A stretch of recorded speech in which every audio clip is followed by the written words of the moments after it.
A ship is usually referred to as a she. They even give her female names.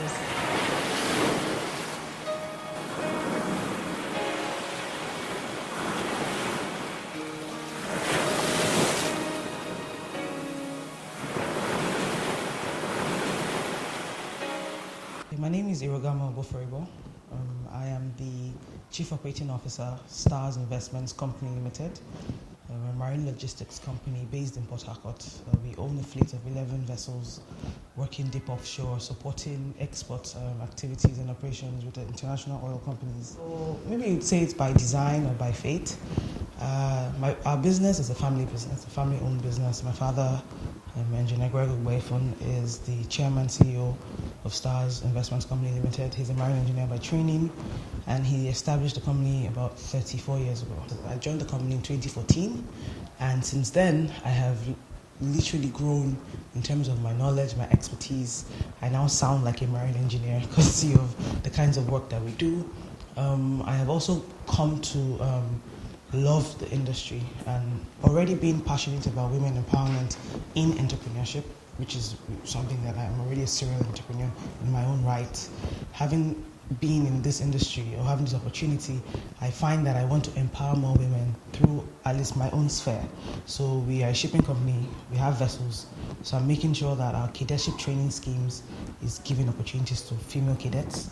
I'm making sure that those female cadets, we're charting a course for them, a career course that enables them sail on board the vessels as officers and giving them an opportunity to come off and still grow in a career in the industry, in the office, because they want to, move on with their lives, they want to have kids, they want to settle down, which might be difficult if you're sailing or seafaring, consistently. So I have quite a few female top executives in our company. So with all of us coming together, sharing that vision of knowing and being committed to the aspect of empowering women in our own immediate environment, it helps to make sure we meet the objectives. Elected into the executive committee for the Shipowners Association of Nigeria as the chairman, finance and membership committee. And it's been a journey since then. The platform is giving me an opportunity to truly lend a voice or contribute to the maritime industry discourse that's happening, especially at the policy level, specifically with NIMASA, who's our regulatory agency. Then also I'm a member of WISTA, and that platform is particularly dear to my heart because it is targeting women in the industry. It's a place where women who are just coming up, women who are just entering the industry, can come in and see women who have been there for decades, who have succeeded, women who have achieved, who have smashed glass ceilings, and see them and they sort of show that it's possible. And they can learn, they can be mentored, they can be guided, they can be instructed, and opportunities can be created for them. So I think through these various platforms, it's giving me an avenue to sort of contribute to my own little quota in terms of my knowledge, in terms of my expertise, in terms of from a ship owner's perspective as an actual operator. It's not theory, it's actual fact. This is what we're dealing with on a daily basis. This is our reality, and being able to use that to express and impact. I also have a lot of platforms with Nigerian Content Development Board through the NOG. I have speaking opportunities where we're able to discuss constantly, always from a ship operator's perspective, where you're able to lay to bear in front of the people who make these decisions to say, these are the things, these are the areas that need work, these are the areas you need to focus on, these other areas don't really mean anything to us, these are the pain points, these are the policies that are not being enforced, or these are the policies that need to be scrapped, and we're able to draw attention to some of these issues, key issues, on the platforms like NOG or Practical Nigerian Content Forum, which holds in December. So yeah, the role of a woman in the maritime industry, I don't think that it's my opinion. I think it's a fact, because we have a lot of reference points. You have Margaret Arakosi, you have Unborn Soro, you have Vicky Hastrop. These are women that have taken charge. These are women that have forged ahead. And Margaret Arakosi owns a very successful fish trawling business and is a lawyer. Unborn Soro was the first DG of NIMASA or NMA, the first and the only female. So she already laid the groundwork.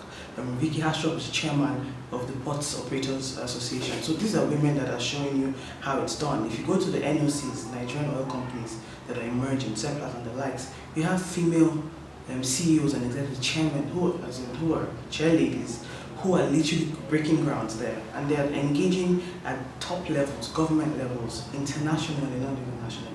So I think that we were past asking the question of, oh, can a woman do it?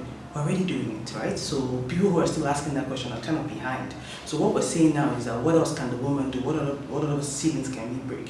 What other norms can we show is not a norm? This has been an abnormality, and this is actually what is regular. You know, I mean, you have situations where the woman's bringing her baby to the floor of the Senate or the equivalent of the lawmakers' assembly, and she's breastfeeding her baby. You know, I mean, and then you have a case where a man too is doing the same thing. So you can bring your baby and you can feed your baby, you know, on live TV while you're debating national issues. Because the woman set that trend. So what am I saying? I'm saying that women were past thinking, are we women, or are we men, or are we equal? We're saying look beyond all of that and let's focus on who's doing the job and who can do the job. A lot of women are saying, no, women can do it better. Women, they just need to be given opportunities. Fantastic. But then you can't ask for gender parity on this side and then you want consideration to play. So if you're asking for 5 months in a whole year of working year, maternity leave because you're a woman, then how are you saying, oh, I'm equal to the man, I can do that? So we have to realize that there's still a commitment, a sacrifice that we're not the same. It's a fact, right? We're not the same, but we are able to deliver the same. So I'm not trying to look at my competency, look at my merit, look at my abilities and my capacity, and decide on that note whether I'm willing to make the required sacrifice, whether I'm willing to stay committed to whatever the project is. So for us women, while we're shouting about empowering ourselves and taking up all these opportunities, I'm so in love with my seafarers, the women, the ones that are able to stick through the cadetship scheme, because it's tough, it's extremely tough. I can't even stay on board offshore, and these women are staying 6 weeks before they come off, you know. And I have one, she's just gone for her second engineer. She was a third engineer on board our vessel. She's gone for her seconds now in Ghana. She's coming back. I told them, I said, she's not losing her job. You keep that slot for her. When she comes back, she's coming right back. I want to see this woman become a chief engineer in my time, sail on board and tell me, okay, madam, I'm ready to come in and be a superintendent. That's a woman. In terms of low points that I've experienced in the industry, and I'm sure a lot of women face that in whatever sector they operate in, sexual harassment. It is extremely exhausting mentally and physically to have to consistently keep people that you're trying to do business with or you're trying to engage with professionally focused on what the core issue is, as opposed to trying to ward off sexual advances. It's extremely critical and it's extremely rampant. I'll speak for the industry that I operate in, and it's something that one has to constantly manage. So you wake up in the morning, you have a meeting in this particular place, and you're just thinking of how much energy, mental energy, you're going to have to put into managing the ego, managing the relationship, managing in a way that you still come out with what you want without losing out completely. It's very exhausting, and I think that every time that I have to deal with that, I hate that I have to deal with that, and it's a low point for me. And I'm sure for my high points, obviously, I think just coming into the industry as a complete novice, knowing nothing about the maritime industry or the shipping industry, and coming out 5 years later with so much knowledge, so much opportunity, being on the ESCO of SWAN, having speaking platforms for the last 2 to 3 years on platforms like NOG and PNC, speaking before government heads, directors of agencies, CEOs of agencies, and being engaged with. For me, it's the thing of pride. I'm proud, and I pat myself on the back for how far I have come and how much I have grown in the industry. So all of that. So it's not necessarily a financial high for me. It's more of I am accomplishing something, and I'm adding value. I'm adding my own quota to something that's so much bigger than me. Something that would outlive me in terms of generations to come.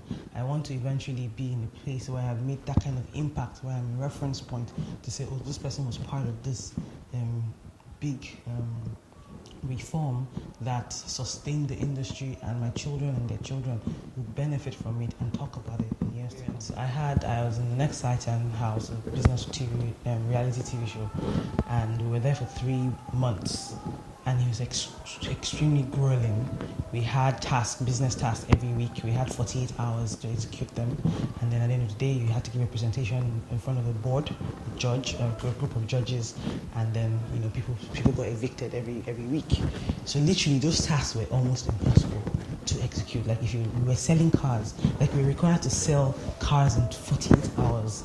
We were required to do a philanthropy project in 48 hours, like full from planning to execution, implementation. It was crazy, but every week my team was we sold a car in 48 hours. We set up a small primary healthcare clinic out of a container in 48 hours in a slum in Okota. So there was so much that happened over that time that was when I realized that impossible was nothing. And for me, that's been my guiding principle for everything that I do in every sphere. I never look at the challenges. If I have an idea, all I'm seeing is the opportunity. And I'm not saying that there are no challenges, but those challenges do not rise above me. Those challenges, I see them as assignments and tasks that I have to deconstruct and overcome. If you can attribute a ship to a woman, why can't a woman be involved in the maritime sector?